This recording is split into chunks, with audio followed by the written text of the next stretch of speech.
Bienvenidos a esta última edición del Observatorio de Economía Internacional, con el que finalizamos el curso académico, el curso 2024-2025, y tenemos la suerte de retomar este observatorio con la presencia de Senén Barro, que es director del Centro Singular de Investigaciones y Tecnologías Inteligentes de la Universidad de Santiago, y Elena Pisonero, que es una persona que forma parte, ¿no?, de nuestro consejo asesor de este Observatorio de Economía Internacional. Senén, Elena, muchísimas gracias, bienvenidos, y tenemos por delante una hora para tratar un tema tan fascinante como es el de la inteligencia artificial en un mundo en cambio. Muchísimas gracias. A ti, Rafa, Rafa Domènech, como presidente del observatorio, y a la EOI, por supuesto, por propiciar este tipo de encuentros en los que desde el Consejo Asesor intentamos traer temas que nos parecen importantes y que no siempre están adecuadamente tratados en los debates públicos, teniendo la trascendencia que en nuestra opinión tienen pues un tema tan transversal, aunque a muchos no lo crean, como es la inteligencia artificial, ¿no? Ya nos ha anticipado el título tuyo, pero realmente tu currículum es impresionante y es un honor, gracias a Rafa, por permitirme compartir contigo esta conversación y conocer con mayor detalle lo que hacéis en un centro tan interesante, ¿no? Desde Santiago de Compostela, investigador, licenciado en Físicas y doctor en Ciencias de la Computación, investigador y profesor de Ciencias de la Computación e Inteligencia Artificial, con más de 300 publicaciones, rector de la Universidad de Santiago entre el 2002 y el 2010, nada menos, 8 años, Premio Nacional de Informática, en fin, un currículum muy potente que obviamente bueno, pues abruma, pero vamos a intentar sacarte todo el jugo. Y creo que lo que es obligado para empezar, y sobre todo en una institución educativa y formativa, es pedirte, por favor, que nos digas qué es la inteligencia artificial, porque se habla mucho y hay que empezar por el principio. Bueno, he hecho una pregunta muy difícil, ¿eh? Ahora, parece una obviedad, pero sí, no parece, lo es. exacto, sí, pero no lo es. Bueno, la inteligencia artificial es un campo científico-tecnológico, pero es un campo muy singular porque, por su origen, tuvo un origen atípico, de algún modo nace básicamente de una conjetura, que lo sigue siendo. Y la conjetura es que cualquier aspecto, cualquier detalle de la inteligencia de los seres vivos, singularmente la nuestra, la inteligencia humana, del aprendizaje, de la memoria, es susceptible de ser llevado al terreno computacional, es decir, de ser modelado con suficiente detalle como para que una computadora pueda de algún modo simularlo, ¿no? Eso sigue siendo una conjetura, efectivamente.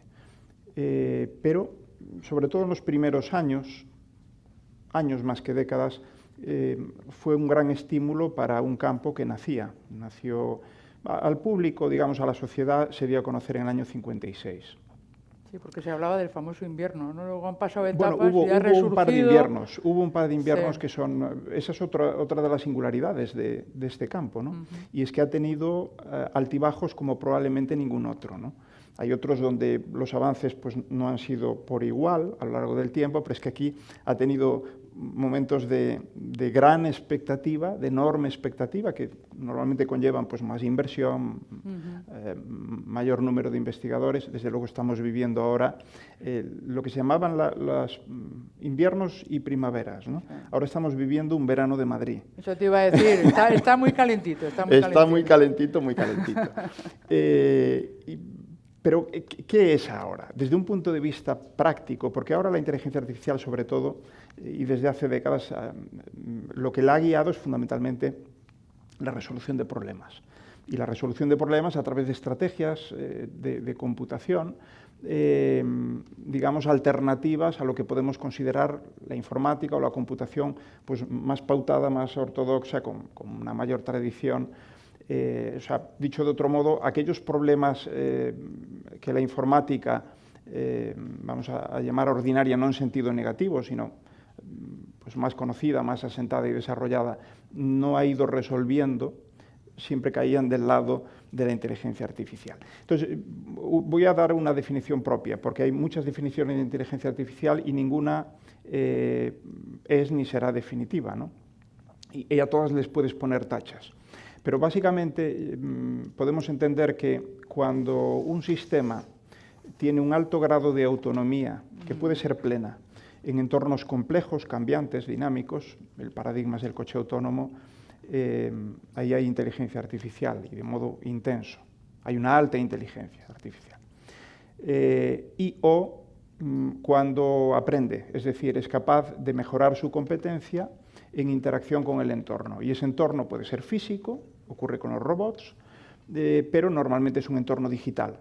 ¿De acuerdo? Es entorno de datos o de experiencias digitales o digitalizadas en el que los sistemas de aprendizaje automático operan.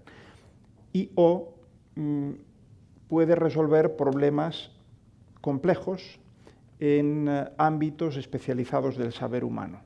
Pues, no sé, la concesión de créditos, que ya lleva con nosotros décadas, ¿no? Y que cuando uno va a pedir un crédito a un banco, ya hace muchos años, pues es relativamente frecuente y hoy yo creo que ya es casi en todos los casos que hubiera un sistema experto, se llamaba, o sistemas basados en conocimiento, ahora se hacen de otro modo, que pudiera, en definitiva, pues valorar el riesgo y por tanto, la pertinencia o no de conceder ese crédito, o los sistemas expertos en medicina, ¿no?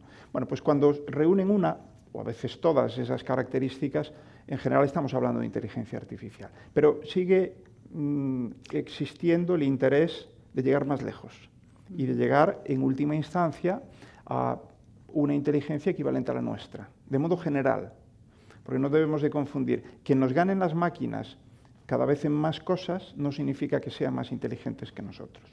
Lo somos muchísimo más todavía. Bueno, va por barrios, ¿no? No, es una ironía. Es que no, sí, bueno. Sí. No, quiero decir, porque no, lo digo de broma. Depende con qué máquina compares con qué humano. Efectivamente. Sí, estoy de acuerdo. Sí. Pero bueno, como decía Descartes, el más romo de los hombres, decía, y ahí hizo bien en decir hombre, aunque lo hiciera como un genérico, porque nosotros somos más romos, desde luego, que vosotras, que el más romo de los hombres es capaz de manejar el lenguaje, lo digo a mi manera, con soltura. Y eso lo ponía como algo que nunca una máquina conseguiría. Eso yo creo que se ha visto muy superado, ¿no? Sí, pero claro, no le podemos decir a alguien que vivió cientos de años atrás claro. que pudiera adivinar. O sea, yo que trabajo en este campo, no me imaginé que había modelos de lenguaje desarrollados a nivel de ChatGPT cuando salió a finales del 22. Esa era la pregunta que te iba a hacer. Es decir, y creo que es importante la definición, me ha gustado mucho porque hay elementos que nos permiten jugar y entender la evolución de la inteligencia artificial. Hay un debate ahora de si realmente hablar de inteligencia tiene sentido, porque bueno, ¿no? Y me has dado 3 pistas. Artificial, sabemos que es artificial, pero hay elementos de autonomía, de aprendizaje, de resolución, y efectivamente hay un ángulo muy importante para que hablemos de 2 ámbitos, ¿no? Muy relevantes. Uno, la famosa inteligencia general, que puede llegar a esa gran quimera de que realmente puedas equipararlo a lo humano por la versatilidad, que no esté solo en un ámbito, en una tarea, sino que se muevan varias, ¿no? Y el otro elemento que has hablado de la comunicación, del lenguaje, ¿no? Que realmente yo creo que la inteligencia generativa, la inteligencia artificial generativa, ha supuesto un boom porque además lo hace más accesible, ¿no? Y por eso yo te diría, hay 2 cosas relevantes, que es el que estamos hablando de un estadio muy distinto a progresos tecnológicos que ha habido hasta ahora, y es que estamos hablando de tareas más propias de los humanos a nivel cerebro, y no tanto máquina, que han sido las revoluciones industriales previas. Ahora estamos hablando de conocimiento, y eso ya es algo para mí muy relevante. Es verdad que, por eso lo he dicho de broma, ¿no? Pues depende de qué tipos, ¿no? Hay algunos que tienen un conocimiento muy limitado y muy especializado, como para no poder moverse en un conjunto de disciplinas, y por lo tanto la amenaza es mayor para ellos en la inteligencia, ¿no?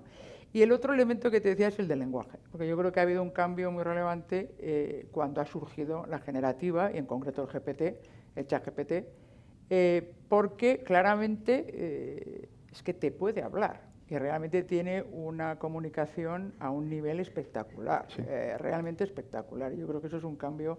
Pero bueno, por no adentrarme, porque es un tema que me apasiona, yo creo que hay una diferencia entre esa inteligencia artificial que se aplica en muchos ámbitos que la gente no es consciente. Esto pasa igual que la digitalización en las redes sociales, se cree que la gente es la red social, el Instagram, y la digitalización es muchísimo más que todo eso. Y yo pondría el mismo ejemplo con la inteligencia artificial, ¿no? La inteligencia artificial es mucho más que preguntarle a un chat cuál es la mejor receta de canelones, ¿no? Entonces, me gustaría, por un lado, ¿no? Yo creo que distinguir qué tipología de inteligencia artificial hay, que yo creo que es relevante entenderla. Sí, sí, Esa inteligencia artificial general que nos va a llevar a acercarnos mucho a la inteligencia humana, y la inteligencia artificial generativa, que utiliza efectivamente una parte muy, muy, muy importante de lo que nos consideramos los humanos, ¿no? Que el lenguaje es esencial. Totalmente. No es en mi de acuerdo. opinión. Sí, no, coincido 100%. Yo creo que efectivamente ha habido un antes y un después con la inteligencia artificial, que ha conseguido que las máquinas hablen, escriban, entiendan lo que nosotros le decimos y manejen el lenguaje por encima del nivel humano. Sí. En cuanto sí a la construcción. Es espectacular. No en cuanto a la comprensión. Bien. Que yo, al contrario que otros colegas míos que consideran que los modelos de lenguaje no comprenden absolutamente nada, yo discrepo, sí comprenden, lo que pasa es que comprenden en un mundo digital, en un mundo cerrado y que está descrito a través de lo escrito. Entonces, yo lo resumo diciendo que ChatGPT lo ha leído todo, pero no ha vivido nada. No. Por tanto, no es comparable a nosotros ni a nivel de comprensión, porque nosotros cuando leemos cualquier texto, un libro, o estamos oyendo un programa de radio o viendo una película, las palabras las asociamos con nuestra experiencia, con el mundo que tocamos, que olemos, que vivimos, con las relaciones personales que tenemos y que sentimos y nos dejan marcas. Estas máquinas no. O sea, que los maduros, por no decir los viejos, tenemos una oportunidad porque tenemos más experiencia. Las tenemos todas. No, ya puedes buscar algo sí, bueno. Sí, yo creo que las tenemos todas, mientras dure. No, porque te quiero decir, cuando eres muy pequeño, eres muy joven, no tienes tantas experiencias y digamos que vas aprendiendo de lo que ves. Además, ¿sabes el gran problema de ser muy joven? Que te crees que eres inmortal. Eso es un tema muy importante. Y como crees que eres inmortal, haces cosas descabelladas, que no son recomendables. Pero además procrastinas mucho, porque dices, bueno, tengo todo el tiempo del mundo y todo el tiempo del mundo se va acabando. Y entonces los que somos ya mayores lo sabemos. Bueno, el tema del lenguaje es clave, sí. Es rotundo, porque efectivamente, entre otras virtudes, ha supuesto la universalización de la inteligencia artificial. Porque programamos, no es estrictamente, pero también podemos programar la máquina con lenguaje. Desde luego le podemos dar instrucciones, lo que se llaman los prompts, que son en definitiva consultas, mensajes con los que instamos a la máquina a que nos dé una continuación a aquello que le decimos. Esa es la forma más natural con la que nos podemos dirigir, con la que podemos interaccionar con una máquina, y rompe casi todas las barreras, casi todas. Por tanto, esto ha sido fantástico y es un antes y un después. Y además ha generado la polivalencia, es decir, la multifuncionalidad. Hay dos cosas muy interesantes. Uno es la multimodalidad. Los modelos pueden agregar varias modalidades de contenidos, es decir, los hay de texto, pero también los puede haber de texto, de voz, de imagen, de vídeo y todo agregado, y eso les da una capacidad, digamos, de resolución de problemas, de interacción con nosotros, fantástica. Y otra es la multifuncionalidad, y es que, al contrario que la inteligencia artificial anterior, que cada problema era un diseño ad hoc, y el ejemplo paradigmático de esto puede ser el ajedrez. El juego del ajedrez fue uno de esos retos que desde el principio la inteligencia artificial se puso como objetivo, por dos motivos. porque entendía que era suficientemente complejo, era un gran reto. Lo asociamos con una inteligencia muy desarrollada, la gente que juega, digamos, con los grandes maestros, ¿no? En definitiva, que juegan muy bien a este juego, pero al mismo tiempo es algo muy simple a nivel computacional. Sí, porque las reglas es un tablero que no cambia. Son unas piezas que se disponen siempre en el inicio de la partida exactamente igual y que solo tienen un conjunto de movimientos, que al final la combinación de movimientos hace que pueda haber más partidas que partículas en el universo. Pero los movimientos son muy poquitos y son fijos, con lo cual es modelable computacionalmente de un modo simple, lo que no significa que se pueda resolver de un modo simple, porque eso requiere potencias de cálculo y en fin, unas estrategias que no son nada simples realmente, ¿no? Pero bueno, esta es la idea. Entonces, se va avanzando. Desde el año 2005 ya ningún humano le gana a las máquinas en ajedrez. Pero desde entonces sigue subiendo la puntuación ELO de los programas informáticos, ¿no? Claro, pero es un problema al que se dedican millones de euros, grandes recursos computacionales, estrategias que han ido cambiando a lo largo del tiempo. No tenemos mucho tiempo, si no comentaría una anécdota de cómo esto fue cambiando, pero creo que hay cosas más interesantes. Pero problema único, gran dedicación. Pero llegan las máquinas, los modelos de IA generativa, y nos abren un conjunto de opciones, porque yo a un modelo le puedo decir que traduzca, le puedo decir que me resuma un texto, que me busque según qué cosas y además me las informe o las documente en fuentes de información. Le puedo decir que me dé sugerencias para algo que quiero hacer, para un guión, le puedo pedir muchas cosas distintas. Entonces, ¿significa eso que estamos ante una IA general o estamos cerca de ella? En absoluto. La IA general yo la definiría como una inteligencia artificial que tiene un grado de inteligencia equivalente al de un ser humano medio, pero para resolver cualquier tipo de problemas que nosotros no resolvemos, incluso aquellos problemas con los que nunca nos hemos enfrentado, pero que abordamos con la experiencia y el conocimiento del pasado. No hay máquinas que estén ahí, no lo hay. Es verdad que esta definición no todo el mundo tiene la misma para la IA general. Pero ¿cuál es el determinante para salir todos corriendo en este momento? Es que no lo sabemos, porque no sabemos cómo caminar hacia allí. Yo siempre pongo el siguiente ejemplo. Si nos empeñáramos en llevar a una persona a Marte, hoy no lo podemos hacer. Hay problemas científicos y tecnológicos que todavía hay que resolver.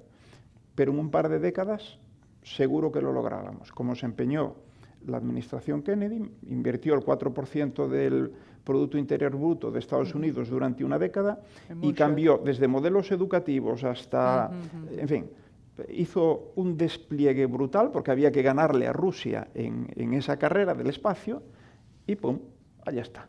Bueno, pues eso lo podríamos hacer igual con Marte, pero no con la inteligencia artificial general, porque no sabemos cómo llegar a ella, no sabemos qué camino seguir. Pero, vamos a ver, si siguiendo tu esquema de definición, vamos a poner aquí en plan filosófico, ¿no? Pero si va aumentando su capacidad, su grado de autonomía hasta el punto de realmente aprender por sí mismo. Claro. No, pero te digo que si son elementos que define la inteligencia artificial, le metes el lenguaje que ello generará su propio lenguaje y es capaz de efectivamente absorber datos a una velocidad descomunal, experiencias, etcétera, lo que a lo mejor no ocurre es que es una inteligencia general reconocible por nosotros, pero no por ello menos similar, ¿me explico? O sea, porque yo creo que hay un tema de aprendizaje. Yo creo igual que los niños nacen sabiendo lo básico. Pero es que no tenemos, efectivamente, has dado en lo que yo creo que es la clave. Yo creo que no tendremos una inteligencia artificial general hasta que tengamos mecanismos de aprendizaje automático tan versátiles como tenemos los seres humanos. Y están años luz de lo que nosotros somos capaces de hacer. Nosotros aprendemos de un único ejemplo, o de muy pocos ejemplos. Y de ahí ya aprendemos y usamos lo aprendido para generalizar. Las máquinas no, necesitan datos por un tubo. Los datos se los tenemos que preparar nosotros. Bien. O sea, yo suelo decir que la inteligencia artificial todavía es poco inteligente y poco artificial, porque tiene mucha componente humana en cada diseño que hacemos. O sea, hacer un nuevo modelo de lenguaje que avance un poquito sobre lo que hay requiere cientos y no miles de personas trabajando de modo intensivo, desarrollando nuevos algoritmos, haciendo pruebas, errores, depurando corpus. Y a lo mejor los avances son pequeños. Entonces, esto no es como descubrir... A ver... Te voy a provocar, te voy a provocar. No, me gusta porque me gustan estos retos. Porque en enero tuvimos un acontecimiento que trastocó mucho, que fue la salida de DeepSeek en China, que dijo, mira, yo aprendiendo, entre otras cosas, de lo que los chinos, ¿no?, de lo que hacéis los demás con mucho menos dinero, pero con la posibilidad de tener una escala que no podéis tener ninguno de vosotros, implantando este desarrollo de entrada en todas las plataformas tecnológicas chinas, puedo conseguir hacer un desarrollo espectacular, ¿no? Pero DeepSeek es una mejora de eficiencia.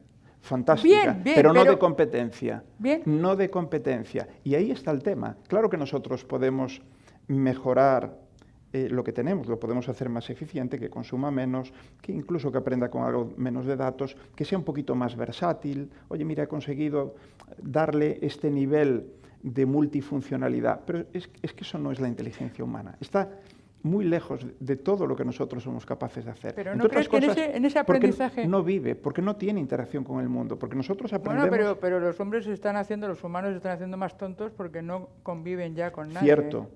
Están en su yo tengo burbuja una y solo conjetura, consumen lo mismo, con lo cual se hacen más tontos, las máquinas yo tengo más una listas. conjetura, efectivamente, y la conjetura es el principio, es conjetura, pero es... digamos, todavía no es un principio, por eso no quiero llamarle principio, pero es la conservación de la inteligencia en los últimos años y me temo que va a seguir así en los próximos. Pero es que yo en esa inteligencia que se conserva, que se mantiene más o menos constante como una plataforma a nivel global en la Tierra, meto la natural y la artificial. Y como es evidente que la artificial está incrementándose y además a un ritmo bastante rápido, yo soy consciente, o creo, voy haciendo acopio de casos, ¿no?, para ir apuntalando mi conjetura. Yo creo que la humana va decreciendo. Y ahora, esto que lo digo un poco de coña, pero ahora lo voy a decir en serio. Uno de los grandes problemas para mí con el hecho de que las máquinas sean tan competentes, tan diestras en el uso del lenguaje y en hacer cosas que hasta ahora hacíamos nosotros y corresponden a tareas cognitivas de alto nivel, es que hagamos delegación cognitiva. Y yo le llamo delegación cognitiva al hecho de que si hay que hacer una reflexión crítica, si hay que conceptualizar algo, si hay que hacer procesos de abstracción, si hay que intentar relacionar conceptos, generar nuevas ideas, todo ese esfuerzo de nuestro cerebro es muy rentable para nosotros, para nuestra educación, para el pensamiento crítico, para la creatividad, para la comunicación con otros. Si lo vamos delegando, corremos el riesgo de perder lo más valioso que tenemos. Entre otras cosas, de devaluar nuestra competencia lingüística. Y eso no nos va a pasar a los que ya somos mayores. Hablo por mí. No nos va a pasar porque ya estamos ahormados, estamos, digamos... Estamos bastante hechos, sí. Estamos hechos. Y entonces, para bien y para mal, en fin, veremos mal. Pero a los jóvenes, a los niños y niñas, a los que están por venir, yo creo que como no estemos atentos a esto y no le dediquemos tiempo y esfuerzo, aquí vamos a tener un serio problema. Para mí, ese es el gran problema de la IA. Es ese. No que nos pueda someter o que ahí viene la inteligencia artificial general, me pilló con el pie cambiado y no me di cuenta y me machaca y me hace esclavo. Entrando en el tema de los retos, aunque el otro me parece fascinante, porque te iba a decir que al hilo... Y coincido que lo más valioso es la capacidad que tienes de abstracción, que de otras cosas, y el lenguaje es muy importante en todo eso. Sí. Nos distingue de los otros animales, como para considerarnos una especie, ¿no?, distinta, singular. no siempre ha sido lo más valioso, ¿no? En términos civilizatorios, ¿no? Quizá yo de joven yo quiero vivir de mis ideas. Y al final eso no se valoraba tanto, ¿no? Porque se pagaba por acciones concretas, tareas. Sí, bueno, es cierto. Bueno, yo soy economista y siempre nos gusta plantearnos en términos de producto y de resultado, ¿no? Pero, bueno, eso no sería una mala evolución. Lo que sí que es cierto es que creo que la especie humana está evolucionando. Lo que no hay que tener miedo es que dices, bueno, se va a extinguir o vamos a desaparecer. Yo lo que creo es que va a evolucionar, ¿no? Y yo pienso mucho en la hibridación, como lo es ¿no? La diversidad enriquece, pero hay que estar preparados para saber gestionar eso. Y lo que has dicho de los jóvenes y la educación, que tú como has estado de rector y sigues siendo una persona académica, ¿tú crees que la educación que estamos dando y los debates públicos se alimentan sabiendo todo esto que estamos hablando, que tiene una trascendencia muy, muy relevante? Claro. Yo pienso que no, pero quiero que tú me digas desde la perspectiva de una institución nada menos, ¿no? como es la Universidad de Santiago de Compostela y un centro de investigación, si realmente se está incorporando en el conocimiento, claro, luego hablaremos, que nos tiene que dar tiempo, si eso se está trasladando a la sociedad en términos de las empresas, por ejemplo, al menos en las grandes empresas, y no digamos de las personas en el día a día, que vaya más allá de lo que te digo, ¿no? ¿Cuál es la mejor receta? Que la hace bastante bien, ¿eh? Yo he pedido, a ver, dime cómo hago, ¿no? Pues huevos escalfados. Bueno, pues tienes esto, te da todas las opciones. Bueno, pero eso es la anécdota. Sí, no, pero en términos iniciales, porque creo que es muy importante, ¿no? La educación está más allá del miedo a verse amenazado, que eso es lo que sale en todos los titulares, ¿no? En los exámenes van a utilizar el GPT, tal. ¿Está incorporando la educación las claves de esta evolución en términos de inteligencia artificial como herramienta o como evolución en la gestión del conocimiento? La respuesta rápida es no. Ahora la voy a explicar un poco más. A ver, básicamente con la inteligencia artificial y en el terreno de la educación podemos entender lo siguiente. Uno, hay que educar o formar en IA. Hay que educar y formar con IA. Y hay que educar y formar para la IA. O dicho de otro modo, para un mundo que ya es un mundo de personas y máquinas cada vez más inteligentes, que cada vez ocupan más parte de nuestro terreno vital y profesional y que cada vez son capaces de hacer más y más cosas que hasta nada hacíamos nosotros solo en exclusiva.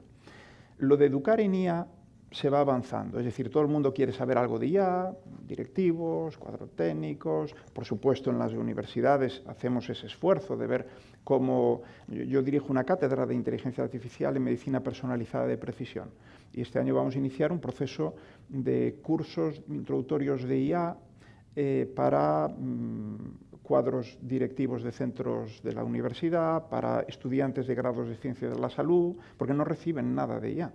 Y claro, la IA está penetrando en el mundo salud rapidísimamente y lo va a hacer mucho más rápido, porque además hay mucha inversión y mucho interés en los próximos años. Entonces, los profesionales del sector salud tienen que saber algo de esto, pues sí, porque van a estar usando estas herramientas y tienen que entender algo de aquello que tienen entre las manos y cómo integrarlas en su práctica clínica, ¿no?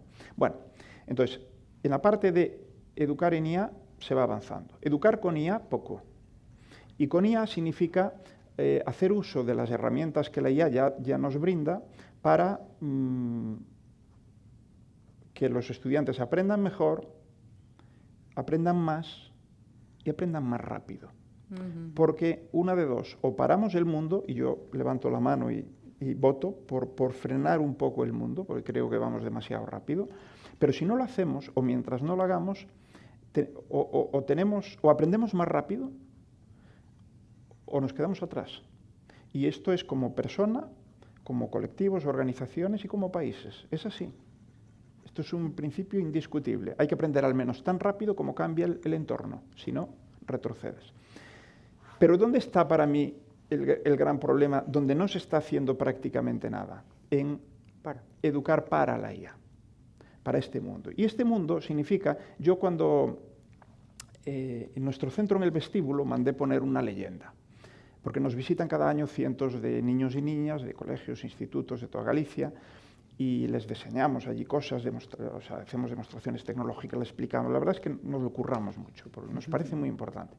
Entonces mandé poner una leyenda que dice algo así como, queremos personas curiosas, comprometidas, con sentido común, pensamiento crítico, porque el resto lo van a hacer las máquinas. Lo harán las máquinas inteligentes. Y yo, que lo suelo recibir siempre que estoy en el centro, miro hacia las profesoras y profesores y les leo la frase. Y les digo, de esto, los responsables sois vosotros y nosotros, las familias, pero sobre todo también los que somos educadores. ¿Y qué estamos haciendo para eso? O sea, sabemos que con las máquinas no podemos competir en los terrenos donde nosotros las estamos haciendo especialmente capaces. Y nos seguimos empeñando en que la educación incida fundamentalmente en aquello que las máquinas hacen mejor. No puede ser. Entonces, enseñamos, o sea, la parte del saber, lo que podría ser la inteligencia cognitiva, nos lo curramos mucho. Hay que aprender un montón y vomitarlo después convenientemente en los exámenes. La parte del saber hacer, empezamos a hacerlo porque somos conscientes de la importancia que tiene, la parte pragmática, pero no tanto. Y la parte del querer hacer, la parte, lo que llamaba Ramón y Cajal los tónicos de la voluntad, es decir, todo lo que tiene que ver con emprendimiento, liderazgo, nada. Y ya no te digo la parte de inteligencia emocional y social, menos que nada. Y es justo, o sea, conforme vas avanzando de lo cognitivo, pragmático, ejecutivo, emocional y social, hacia allá vas bien, porque las máquinas, donde se lo están currando, es en la parte fundamentalmente de competencias, digamos, de manipulación, etcétera, cada vez más, cognitivas cada vez más, y de manejar información, manejar datos, recordarlo todo, y también van mejorando en la parte pragmática. Pero lo otro es nuestro terreno. ¿Dónde lo educamos? Pues poco. Yo creo que socialmente, unido a lo que has dicho, que comparto de ausencia en el debate público, yo creo que en gran medida por ignorancia. Más cómodo cuando sale algo nuevo decir, sí, qué complicado.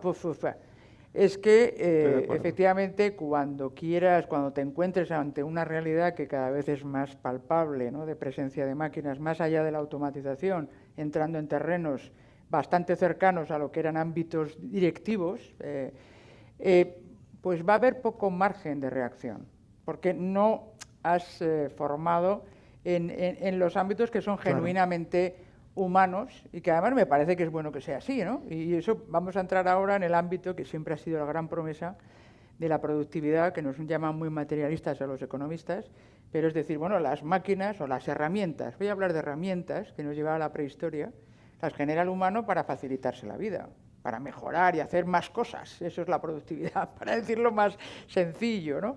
Entonces, realmente hay gente que se ha anticipado, o sea, yo te diría, si no has anticipado, llegas tarde. O sea, no es que vayas rápido, es que ya no llegas, ¿vale? Por eso digo que si en el debate público tú no lo pones, no vas enfatizando la parte de educación, ya estás generando una cohorte peligrosamente al margen y detrás de lo que se está produciendo, sí, hasta el punto de llegar a decir, bueno, pues vamos a ver si metemos impuestos a los robots para pagar un salario para que la gente se quede en casa, lo cual para mí sería el fracaso más absoluto civilizatorio, ¿no?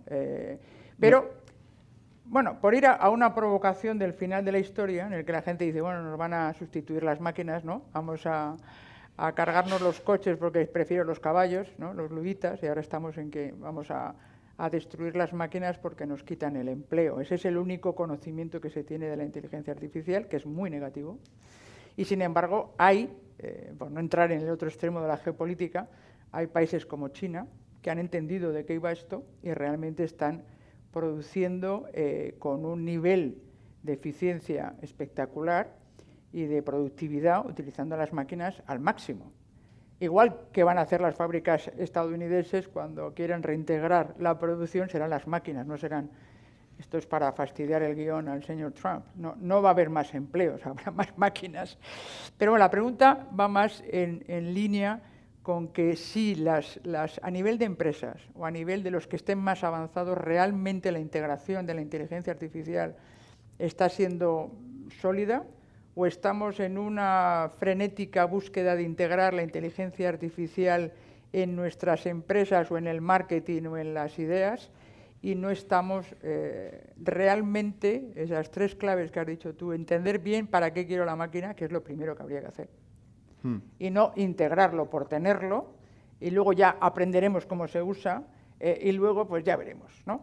Porque eso lo que sí que parece, ¿no? Y aquí Rafa Domènech lo lleva analizando desde hace muchos años, no parece que toda la inversión que se está haciendo en inteligencia artificial se esté trasladando realmente en unos resultados a la altura de las expectativas que estamos hablando. Entonces, de lo que te llegue, porque ese es un tema, ¿no? Es decir, la investigación, los tecnólogos están imbricados en la sociedad a nivel de empresas. Tú lo estás a nivel educativo, académico, pero a nivel de empresas para trasladar todo ese conocimiento, toda esa innovación, toda esa invención a realidades prácticas que se traduzcan en hacer más fácil y mejor y más potente el día a día y la actividad humana. Ya.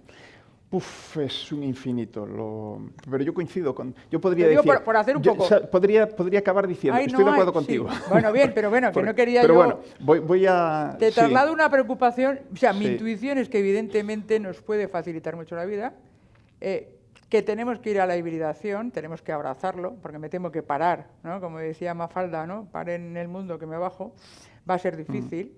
Entonces está bien que intentes pedir pausa, pero mientras estás corriendo, ¿no? Es decir, oye, vamos a ir parando, pero tú tienes que ir a toda velocidad, porque hay otros que están yendo a muchísima velocidad. Eso es lo que intentó Sam Altman cuando hizo un recorrido por el mundo diciendo hay que parar este tema y tenemos que darnos una moratoria con lo de los modelos de lenguaje. Lo que quería era que parara el resto del mundo para él seguir corriendo. Claro. Pero eso no funciona.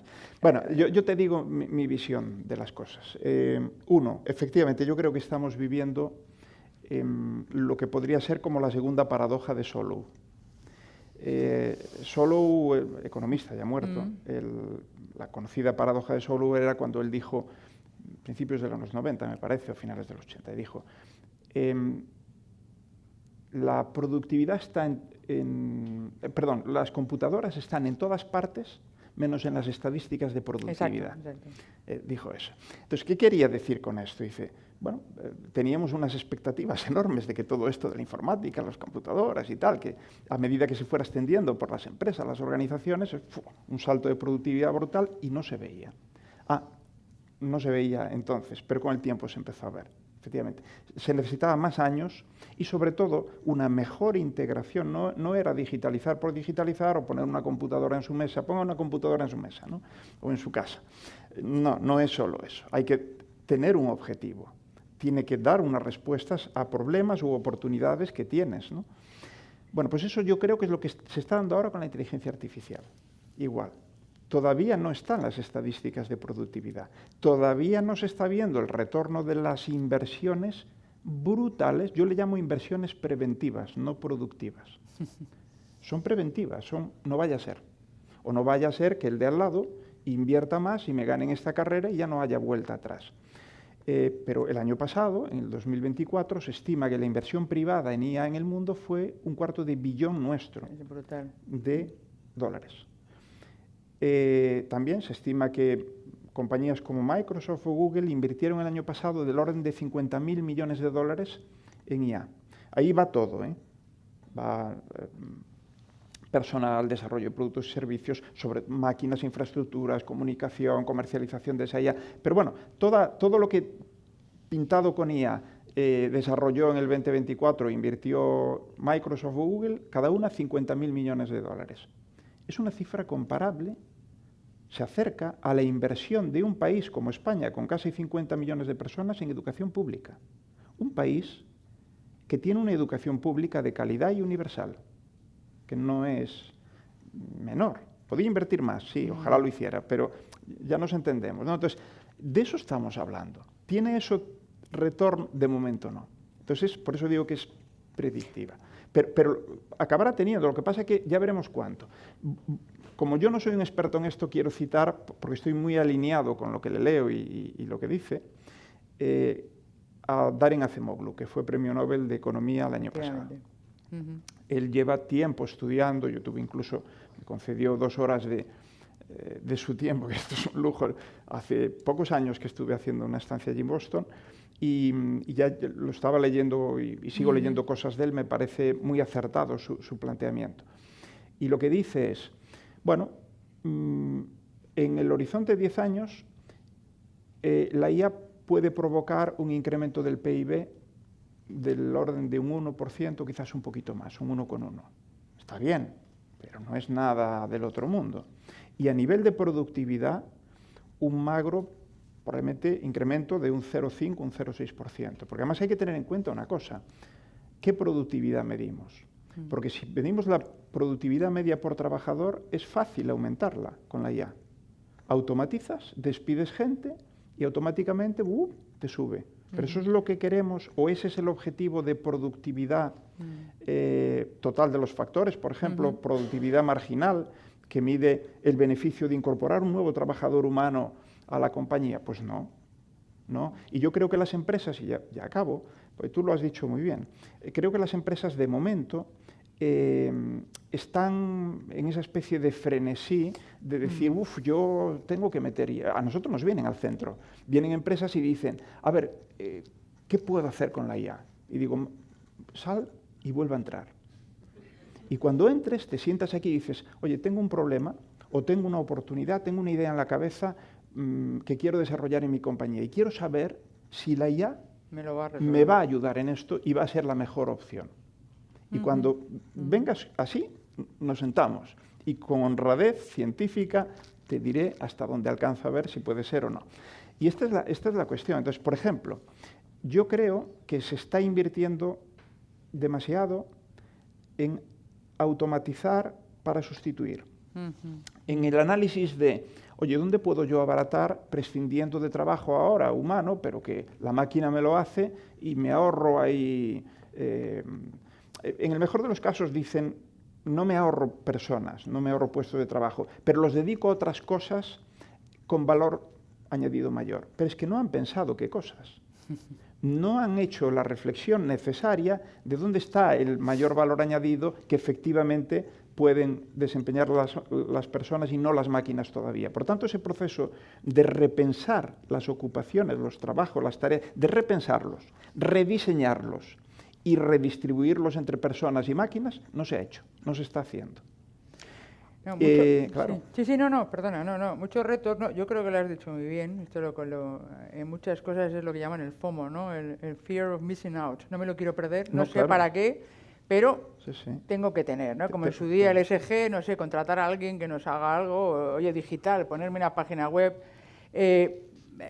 y eso es un problema porque efectivamente tienes invertido mucho dinero que no te está produciendo. Al revés, está generando seguramente una ansiedad mayor de la que estás siendo capaz de gestionar, ¿no? Y eso nos lleva a planteamientos, si lo hacemos en términos globales, cuando hablabas del propósito, los peligros de que no estemos preparados, la respuesta europea es la de la regulación, que está muy bien y que es necesaria, pero esto no estaría limitando la innovación, estaríamos matando el desarrollo antes de saber para qué nos va a servir. Si se regula mal, sí. Pero ¿por qué vamos a regular mal? Yo digo... Bueno, porque si no entiendes de qué va, seguro que regulas mal. Pero yo creo que han entendido de qué va. Sí. Sí. A mí me parece que... Qué pena que no nos lo hayan explicado. Eso es otra cuestión. Ah, claro. Efectivamente. Pero yo creo que han entendido básicamente de qué va. Pero fíjate... ¿Mata mucho más la innovación un monopolio que un reglamento de IA? Y hoy estamos yendo hacia monopolios en la IA. Monopolios. Ya no solo estatales, es decir, Estados Unidos y China están controlando y dominando completamente este mundo. Pero es que dentro de esos países, y sobre todo en Estados Unidos, claro, porque China es en buena medida, no solo, pero en buena medida todavía para el autoconsumo, podemos decir, ¿no? Pero los monopolios, porque es un monopolio de hecho, de Estados Unidos, esas grandes empresas, lo controlan todo. Eso mata la innovación. De hecho, todos tenemos en la cabeza cuando ATT la despedazaron y los estudios que se han visto es que aquello fue dinamización para la innovación en el sector tecnológico, telecomunicaciones, servicios, etcétera. No digo que fuera la única causa, hubo otras, pero es así. Yo creo que a veces nos rasgamos las vestiduras con los intentos razonables, que yo creo que lo ha sido y lo sigue siendo, de legislar, porque lo que tenemos entre manos, yo no tengo miedo a que una inteligencia artificial cobre vida, cobre conciencia y de pronto me haga un desgraciado. No tengo ese miedo ahora. Hay un gurú de la inteligencia artificial que dice que pensar que eso puede ocurrir ahora, no digo en el futuro, pero ahora, y preocuparse por eso es como preocuparse hoy por la superpoblación en Marte. Pues básicamente lo mismo. Puede llegar algún día que vayamos a Marte, lo colonicemos y lo superpoblemos como superpoblamos, pues llegará. Pero tenemos otras cosas más terrenales y más importantes ahora y más inmediatas. Pues aquí igual. Pero hay que regularlo, precisamente ¿por qué? Porque está en nuestras vidas. Y hay coches autónomos y hay sistemas que analizan nuestras tomografías computarizadas o nuestras radiografías de tórax y diagnostican y manejan nuestros datos. Y claro, pues igual que regulamos los medicamentos, sí, pero igual eso que regulamos el tráfico, en la mentalidad yo europea, creo que hay que regular cosas que estoy tan de acuerdo, importantes, pero en la ¿no? mentalidad europea en la que la privacidad, la protección son valores importantes, ¿no? Cosa que no lo es para otros ámbitos que efectivamente, no quiero decir que lo hagamos, estoy de acuerdo contigo en que cada uno tenemos que plantear eso. La cuestión es que en esta carrera global en la que la tecnología se ha convertido en un arma de poder absoluto, Total. podríamos llegar a estar ajenos a los grandes modelos que marquen la pauta a nivel global porque lo fragmenten o lo quieran cobrar caro, porque nosotros no hemos sido capaces de generar un sistema, porque yo creo que hay muchas piezas para desarrollar esto, aparte de mucho dinero, en el que está bien inventar, pero tienes que tener efectivamente el talento necesario para poder sacarle partido y escala o, como tú bien dices, que estoy muy de acuerdo, aplicación práctica que resuelva problemas. Entonces, es verdad que yo creo que hay una carrera en la que otros están acelerando, están aplicando sin muchos escrúpulos y eso le está situando en una ventaja en la que al final lleva un monopolio natural por una cuestión de escala, incluso en Estados Unidos, aunque hay ahora batallas importantes, pero claramente en China, en un momento en el que estamos viviendo, ¿no? Pudiéramos quedarnos fuera por un exceso de celo que nos impida utilizar la inteligencia artificial. Hay ese riesgo, Elena, lo hay, pero...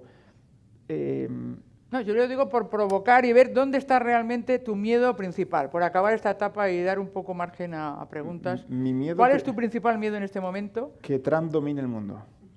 Ese es mi miedo principal.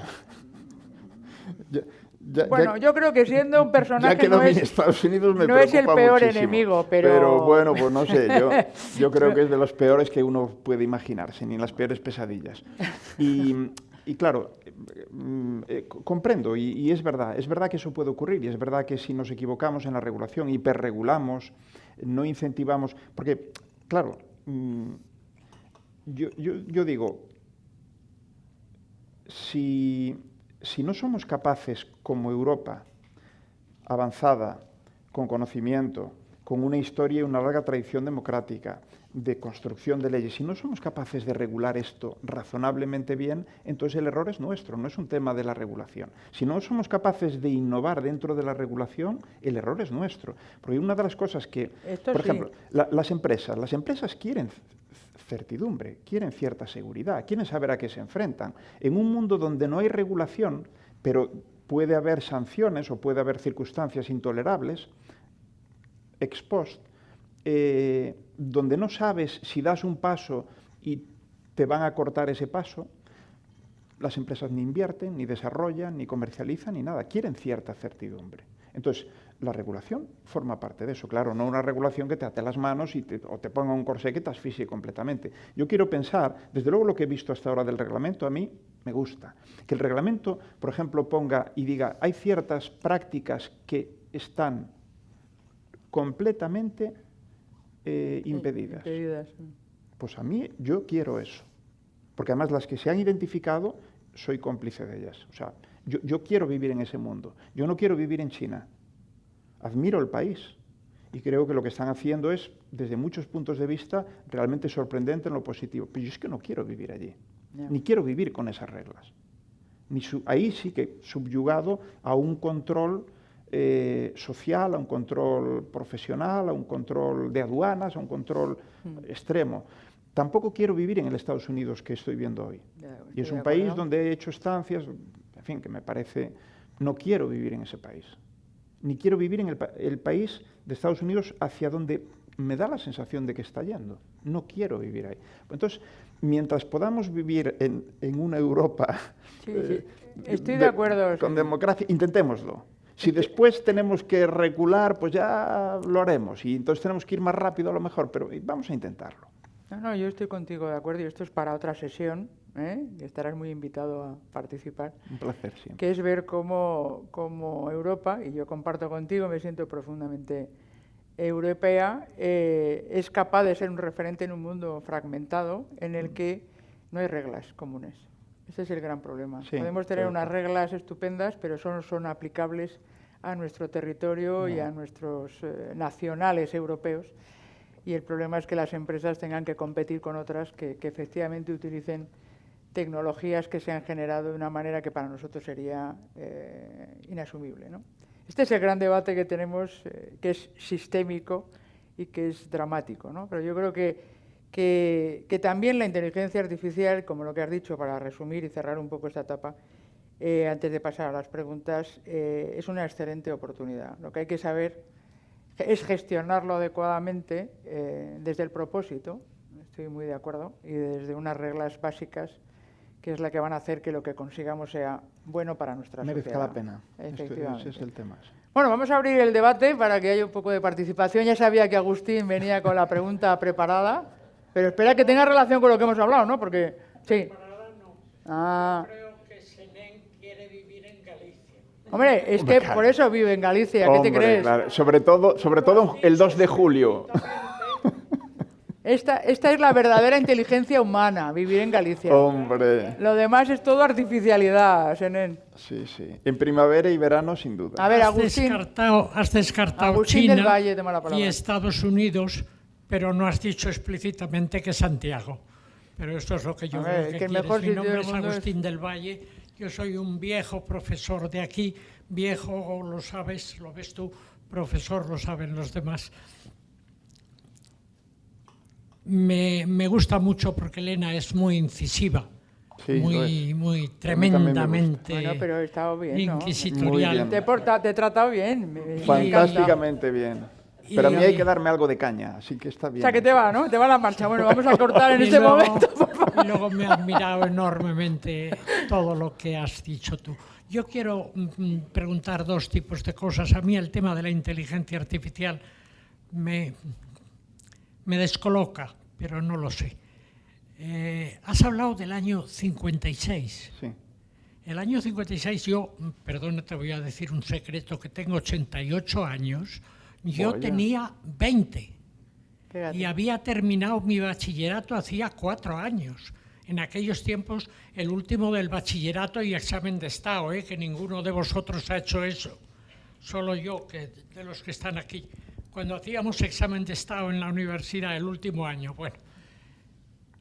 Entonces, yo que llevo 50 años dando clase y en esta casa 30, lo de la inteligencia artificial me lo he encontrado antes de ayer. Has hablado del año 2005, bueno, bien. Sí. Pero lo del año 56 me ha dejado patidifuso, ¿no? Pues es previo a eso. Ahora te contaré. Es anterior, que incluso es previo a eso.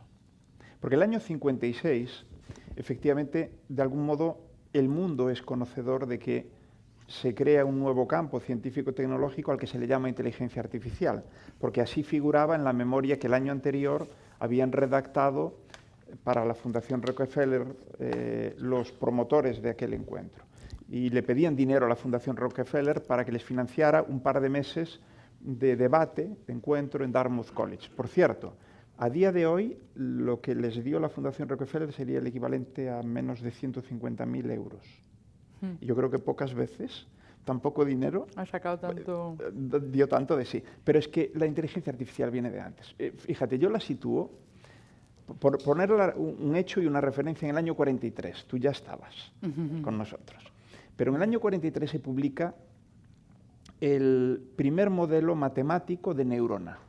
Un modelo muy simple, pero como modelo sigue básicamente presente en los GPTs y los otros modelos de lenguaje. Es esa pieza, ese ladrillo básico que ensamblado en miles de millones o incluso billones y con algoritmos que aprenden y fijan sobre los parámetros de esos mini ladrillos, digamos, los datos o la información que han asimilado de los datos, hace cosas tan sorprendentes como lo que hoy estamos viendo. Bueno, pues ese modelo se publica en el año 43. Y yo, de situar un hito que de algún modo sí ya da paso, sería ese.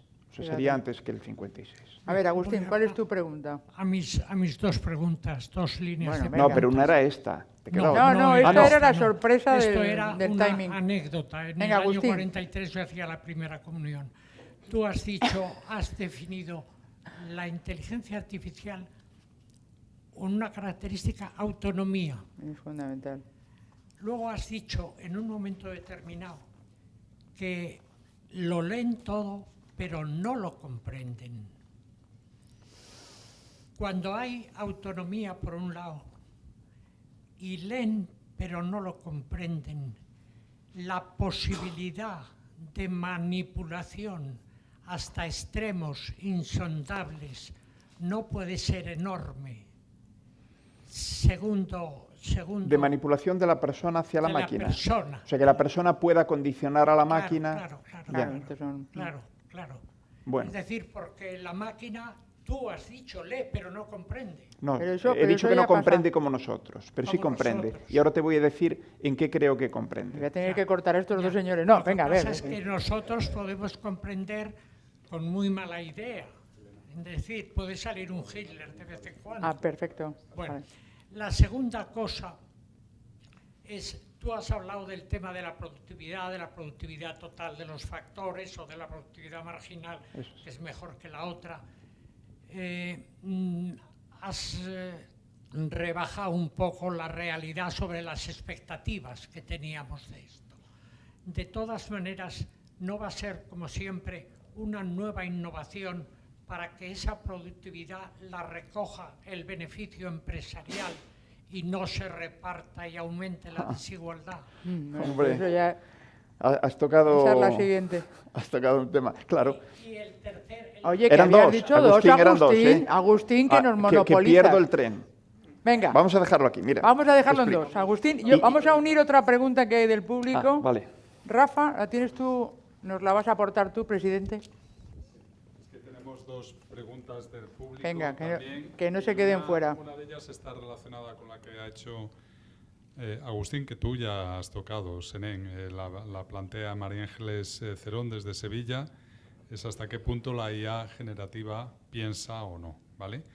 Y esta la sumas a la de Agustín. Y luego otra pregunta que plantea Antonio Miranda es cuál es el estado del arte actual de la IA como docente online, ¿no? Es decir, dentro de ese proceso de educación con, para y en la IA, ¿no? ¿En qué medida también podemos utilizar la propia IA?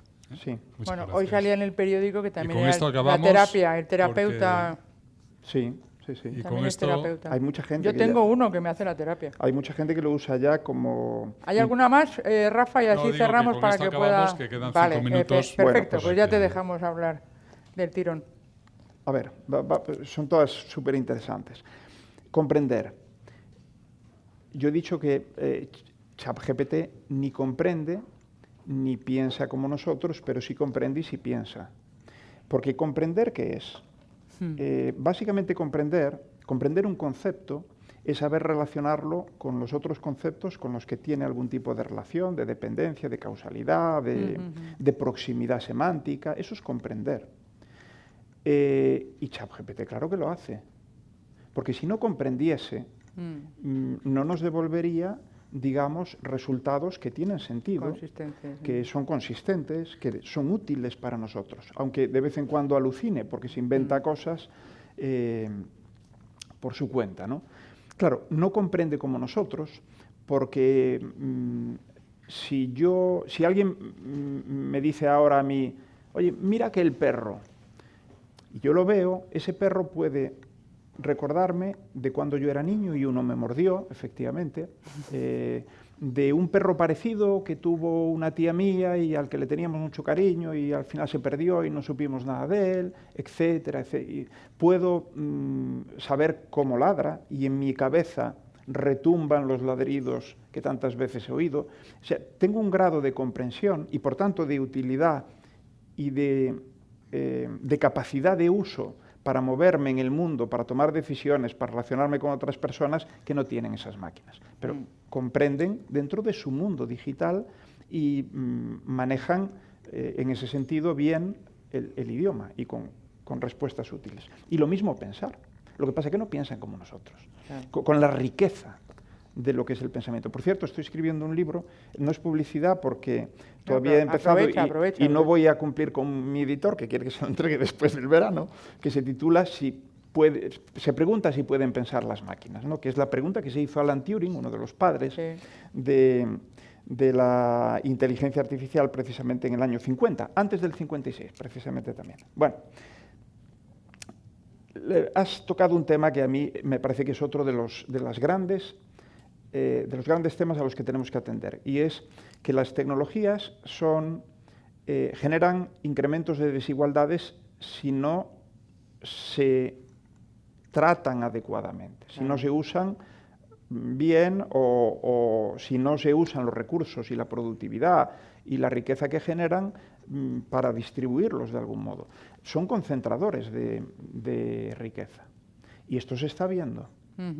Entonces, estamos asistiendo a un incremento de desigualdades económicas, de desigualdades en la educación, de desigualdades en el acceso a la salud, y eso no solo, pero también es potenciado por las tecnologías y sobre todo cuanto más potentes son. Y no hay ninguna tecnología más potente que las tecnologías inteligentes, con la salvedad del lenguaje humano, que eso es de lejos, y espero que lo sea por mucho tiempo, la más sorprendente y capaz y transformadora de cuantas hemos creado. Y el estado del arte como docente. Bueno, sí, efectivamente, ya la inteligencia artificial tiene una utilidad evidente a la hora de personalizar en cierta medida la educación y que podamos tener algo así como un tutor que se va acomodando a nuestras necesidades, a nuestros conocimientos, nos va guiando, digamos, por lo que pueden ser los aspectos que tenemos que reforzar, pueden hacer procesos de evaluación incluso sutil, silente, como que uno no entiende que está siendo evaluado. Pero no estamos todavía en lo que para mí va a ser la gran transformación de la educación, que son la educación plenamente personalizada, lo que yo llamo los asistentes personales para el aprendizaje. Ese conjunto, digamos, de herramientas software que van a estar siempre contigo y que te van a ayudar a hacer algo que hoy volvemos a la vida acelerada en la que vivimos y a la necesidad de aprender más rápido que los cambios en el mundo. Y van a hacer que aprendas no a lo largo de la vida, que para mí ya es un concepto que desgraciadamente se quedó atrás por lento. No, a lo largo del día. Aprenderás a lo largo del día como aprendemos. Nosotros aprendemos todos a lo largo del día, pero vas a aprender con la asistencia de quien te va a acompañar en ese proceso y va a hacer que aprendas más, mejor y más rápido. Muy bien, yo creo que te vamos a dejar ir. Y hay días que se aprenden más que otros y yo creo que hoy hemos aprendido bien el día. Ojalá. Contigo y te quedas emplazado para presentar el libro Pueden pensar las máquinas, que creo que como va retrasado será el año que viene. Así que muchas gracias y te esperamos pronto aquí. Gracias a todos. Gracias a vosotros por invitarme.